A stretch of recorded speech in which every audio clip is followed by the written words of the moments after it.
आज मूवीज फटाफट में हम एक सर्वाइवल मूवी देखेंगे जिसका नाम है कास्टअवे। ये साल 2000 में रिलीज हुई थी और इसकी IMDb रेटिंग है 7.8। ये फिल्म एक फेडेक्स में काम करने वाले एग्जीक्यूटिव के बारे में है जो कि एक आइलैंड पर अकेले फंस गया था और उसने वहां सरवाइव करना कैसे सीखा और 4 साल कैसे बिताए। चलिए देखते हैं उसकी सच्ची कहानी में। इस फेडेक्स कुरियर कंपनी के एम्प्लॉय का नाम होता है चक, जो कि अपने काम में एकदम परफेक्ट होता है और वो सारे कुरियर्स को टाइम से डिलीवर करना चाहता है और इसीलिए अपनी टीम को भी हमेशा मोटिवेट करता रहता है। मूवी में चक की एक गर्लफ्रेंड भी होती है जिसका नाम केली होता है। ये दोनों एक दूसरे को कई सालों से जानते हैं और इसीलिए उनकी फैमिली और फ्रेंड्स चाहते हैं कि वो शादी कर लें। क्रिसमस की तैयारियां चल रही होती हैं, लेकिन अचानक फेडेक्स कुरियर के काम से चक को मलेशिया जाना पड़ता है और केली उसको पूछती है कि क्रिसमस का क्या करेंगे, जिसपे वो जवाब देता है कि मैं न्यू ईयर तक पक्का लौट आऊंगा। केली उसको एयरपोर्ट पर ड्रॉप करने आती है और वो आपस में गिफ्ट्स भी एक्सचेंज करते हैं। फाइनल गुड बाय बोलने से पहले चक केली को एक और गिफ्ट देता है और उसे न्यू ईयर वाले दिन ओपन करने के लिए कहता है। केली गिफ्ट में उसको एक वॉच देती है जो कि उसकी खानदानी वॉच होती है और वॉच में केली का एक सुंदर सा फोटोग्राफ भी होता है जिस देख के चक बहुत खुश हो जाता है। अब चक अपनी फ्लाइट से निकल जाता है। फ्लाइट में सब कुछ ठीक चल रहा होता है, लेकिन अचानक पैसिफिक महासागर के ऊपर जब प्लेन गुजरने लगता है मौसम अचानक से खराब हो जाता है। चक के साथ प्लेन में 4 पायलट्स भी होते हैं और वो सब अपनी लाइफ जैकेट्स पहन लेते हैं।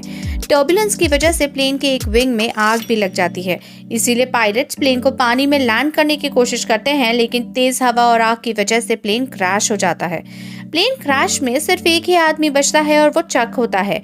ये कार्गो प्लेन होता है, इसीलिए इसमें 4 पायलट्स, चक और कस्टमर के पार्सल्स होते हैं। अंधेरी रात में चक को कुछ समझ नहीं आता और वो पानी से बचने के लिए एक एयर बोट का सहारा लेता है, लेकिन बेहोश हो जाने के कारण वो पानी के बहाव के साथ ही चलता चला जाता है। जब उसको होश आता है तो दिन निकल चुका होता है और वो अपने आप को पूरी भीगी हुई हालत में एक आइलैंड पर पाता है जहां उसके सिवा इंसान नहीं होता और चारों तरफ बस पानी ही पानी होता है।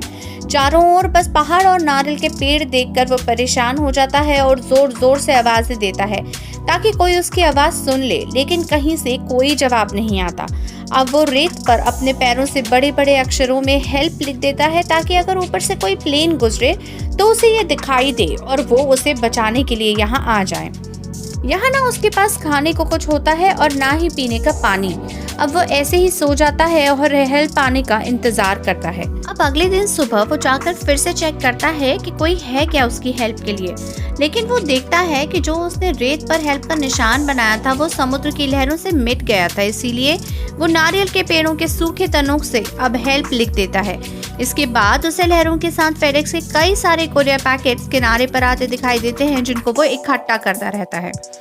जब वो पार्सल्स को एयरबोट के पास रखने जाता है तो उसको 1-2 बार कुछ गिरने की आवाज सुनाई देती है। वो आवाज लगा के पूछता है कि क्या वहाँ कोई है, लेकिन कहीं से कोई जवाब नहीं आता है। अचानक उसके पास के नारियल के पेड़ से एक नारियल गिरता है तो वो समझ जाता है कि पहले जो आवाजें आ रही थी वो भी नारियल गिरने की आवाजें थी। अब वो नारियल को पत्थर पर मारकर तोड़ने की बहुत कोशिश करता है पर वो नारियल को तोड़ नहीं पाता। वो फिर नीचे पड़े नुकीले पत्थरों पर नारियल को तोड़ने की कोशिश करता है ताकि वो पानी पी पाए, क्योंकि उसके पास पीने के पानी का भी कोई ऑप्शन नहीं था। बहुत कोशिश के बाद नारियल तोड़ने में तो वो कामयाब हो जाता है, लेकिन उसके अंदर का पूरा पानी नीचे गिर जाता है जिसकी वजह से वो पानी को पी नहीं पाता। अब वो नारियल पर पत्थर मारता है जिससे उसे नारियल में छेद करके उसका पानी पीने का आइडिया आता है।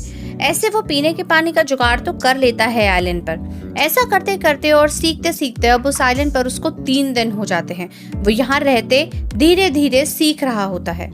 वो पानी में लकड़ी के सहारे आसपास की जगह देखने जाता है, पर क्योंकि उसके पास जूते नहीं होते तो पैरों में उसके पत्थर चुभ जाते हैं और उसको काफी लग जाती है जिससे खून भी निकलने लगता है, लेकिन वो पानी में आगे बढ़ता रहता है। उसे चलते चलते एक छोटी गुफा नजर आती है और साइड में एक ऊंची चट्टान भी होती है। वो गुफा में आवाज लगाता है पर कोई जवाब नहीं देता। अब वो उस चट्टान पर चढ़ने का डिसाइड करता है ताकि वो आसपास देख पाए कि वो आखिर है कहाँ। ऊंची चट्टान पर चढ़ने से पहले वो अपनी पैंट के टुकड़े करता है और उसकी हेल्प से पत्तों को पैरों में बांध लेता है जैसा जूते पहनते हैं वैसा। अब वो उस चट्टान के टॉप मोस्ट एरिया पर चढ़ जाता है और चारों ओर देखने पर उसे दूर दूर तक सिर्फ पानी दिखाई देता है। चट्टान से उसे आइलैंड के नजदीक के समुद्र में ही कुछ बहता हुआ दिखाई देता है। वो फौरन नीचे उतरता है और जाके देखता है तो वो उसके ही प्लेन के पायलट की लाश होती है। वो उस लाश को आइलैंड तक लेके आता है और उसकी शूज और उसके पास पड़ा हुआ एक टॉर्च निकाल लेता है ताकि वो चक के कुछ काम आ सके। अब चक उस पायलट की लाश को वहीं आइलैंड पर दफना देता है। अब चक को इस आइलैंड पर काफी दिन हो चुके थे। वो पीने का पानी अब ओस की बूंदों से नारियल में डालकर पीना सीख चुका था।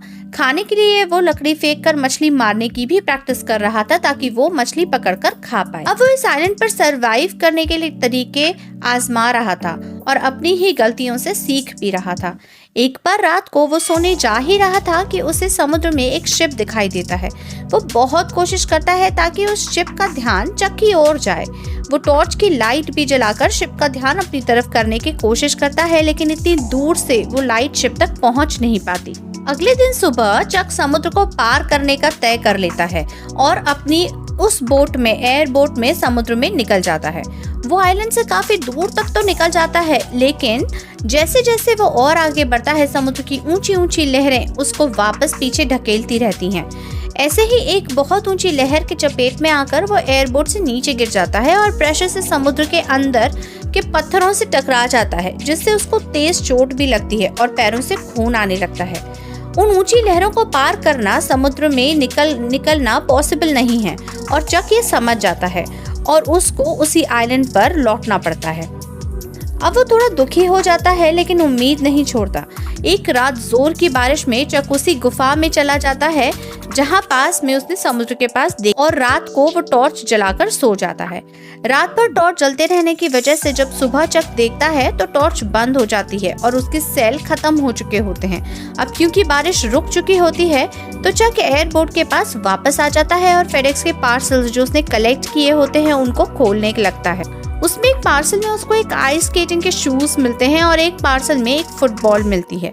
आइस स्केटिंग शूज के नीचे जो ब्लेड होता है चक उसको यूज करता है एज अ नाइफ, जिससे अब वो कोकोनट को इजीली तोड़ सकता है और उसने अब इसको यूज करके लकड़ी से एक पॉइंटेड भाला बनाने की भी कोशिश की थी, जिससे वो मछली को मारकर और मछली को आसानी से पकड़ पाए। अब वो मछली और क्रैब्स को पकड़कर कच्चा खा के परेशान हो चुका था, इसलिए वो लकड़ियों को आपस में घिसकर आग जलाने की कोशिश करता है।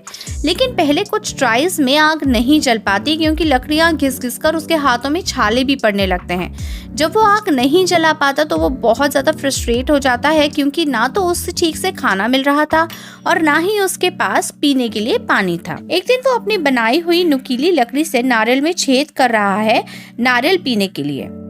तभी उसको ख्याल आता है कि इसी तरीके से अगर वो लकड़ी के ऊपर लकड़ी घिसेगा तो शायद आग जलने में कामयाब हो जाए। जब वो इस टेक्निक को ट्राई करता है तो थोड़े स्ट्रगल के बाद ही सही, लेकिन आग जलाने में वो कामयाब हो जाता है।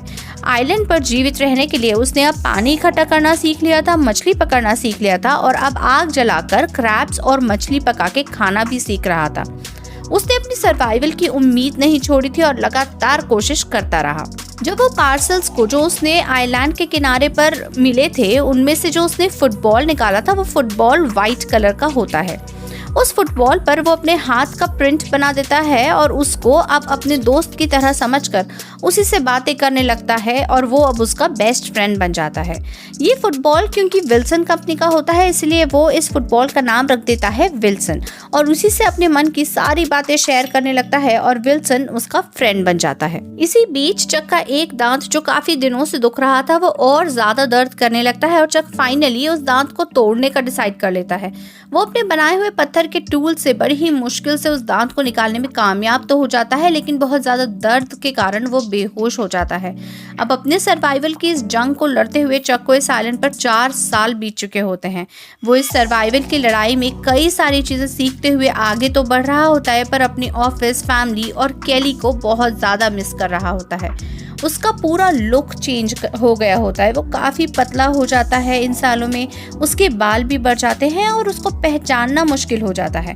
कुछ समय बाद चक को जोर से एक आवाज आती है। वो पानी में जाके देखता है तो वहाँ पे एक मेटल की बड़ी सी शीट उसे दिखाई देती है। उस शीट को वो अपने साथ आइलैंड पर ले जाता है।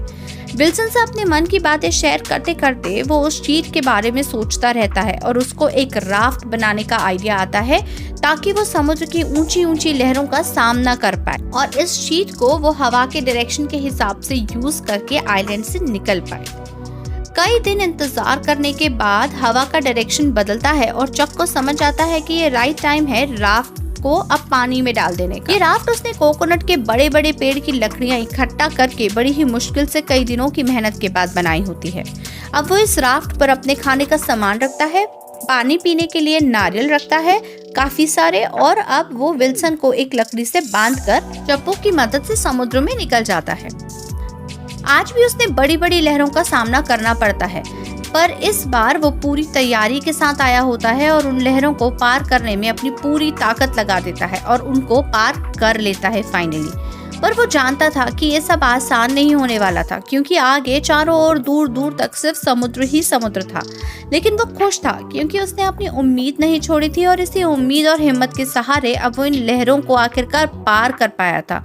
और 4 साल बाद अपनी फैमिली और केली से मिल पाने की उम्मीद उसे पूरी होते दिखाई दे रही थी। समुद्र में कई दिनों तक चलते रहना उसके लिए आसान नहीं था। मौसम का रुख बदलता है, उसे तूफान, बारिश और चीजों का सामना करना पड़ता है। वो समुद्र से मछलियां पकड़कर खाता है और पीने के लिए बारिश का पानी नारियल में भर लेता है। इसी तरह वो निरंतर समुद्र में कई दिनों तक चलता जा रहा था और अपने बेस्ट फ्रेंड विल्सन के साथ बातें करते रहने से उसे अकेलापन भी महसूस नहीं हो रहा था। लेकिन एक दिन तूफान में राफ्ट हिलने से विल्सन लकड़ी से पानी में गिर जाता है। जब चक उठकर उसे ढूंढता है वो बहुत दूर पीछे छूट चुका होता है। फिर भी चक उसे वापस लाने की बहुत कोशिश करता है पर कामयाब नहीं हो पाता। अब चक इस घटना से बहुत ज्यादा अपसेट हो जाता है और उसे ऐसा लगने लगता है कि उसने किसी अपने को खो दिया। अब वो पूरी तरह टूट जाता है और इतने सालों तक वो इतना उदास नहीं हुआ होता जितना वो अब होता है। चक को अब अपना आगे का सफर अकेले विल्सन के बिना ही तय करना होता है। उसको नहीं पता कि वो कब किसी जमीन पर पहुंचेगा या फिर कब कोई शिप उसे बचाने के लिए आएगा। इतने दिनों तक समुद्र में अलग अलग मौसम और परेशानियों का सामना करते करते वो अब काफी वीक हो चुका था और थक भी चुका था। एक दिन इसी ही थकी हुई हालत में चक देखता है कि एक कार्गो शिप वहां से गुजर रहा होता है। उस शिप से लोग उसकी मदद करते हैं और उसको अपने शिप में बिठाकर उसे बचा लेते हैं। वो अपने घर, अपनी फैमिली और अपने फ्रेंड्स के पास वापस आ जाता है। लेकिन अब तक केली की शादी हो चुकी होती है और उसकी अपनी एक फैमिली होती है। अब सब कुछ बदल चुका होता है क्योंकि सब ने चक को मरा हुआ मान लिया था। जब चक केली से मिलता है तो केली कहती है कि वो उसका इंतजार कर रही थी, लेकिन सबने कहा कि चक अब नहीं आएगा, वो मर चुका है और उसे मूव ऑन कर लेना चाहिए। लेकिन वो अब भी चक से प्यार करती थी। पर चक उसको अपनी फैमिली के साथ ही रहने को बोलता है और उसकी खानदानी घड़ी जो इतने सालों आइलैंड पर चक के साथ थी उसको केली को लौटा देता है। केली भी चक की कार जो अब तक केली के पास थी उसे चक को लौटा देती है और चक वहां से निकल जाता है। चक अपने दोस्त के साथ ये शेयर करता है कि केली के पास लौट के आना ही उस आइलैंड पर उसके लिए जिंदा रहने का मोटिवेशन था।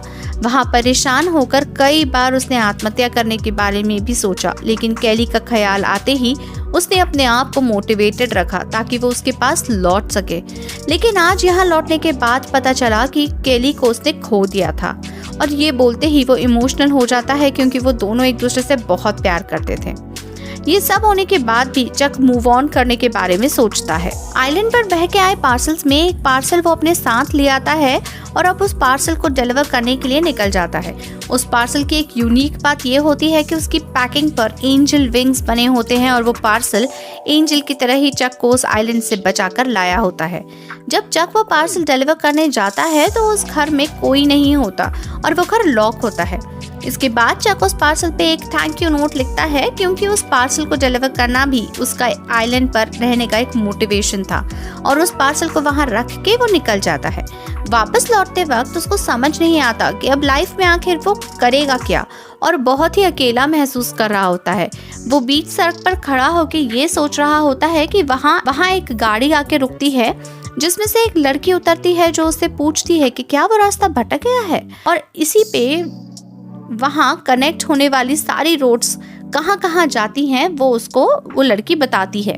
जब वो गाड़ी लेके वहाँ से गुजर रही होती है तभी चक उस गाड़ी पर बने एंजल विंग्स नोटिस करता है, जो कि सेम वैसे ही होते हैं जैसा कि वो जो पार्सल अभी डिलीवर करके आया है उसकी पैकिंग पे थे। चक इस इशारे को समझ जाता है और वही मुस्कुराता हुआ खड़ा रहता है। यहीं पर इस मूवी का दी एंड हो जाता है, जो हमें ये सिखाती है कि अगर आप उम्मीद ना छोड़ें तो यूनिवर्स भी आपको हर तरह से मदद करता है। आई होप आपको ये मूवी पसंद आई हो। ऐसी ही और अमेजिंग मूवीज़ के लिए चैनल को प्लीज़ सब्सक्राइब करिए ताकि आपको नई मूवीज़ का नोटिफिकेशन मिल पाए।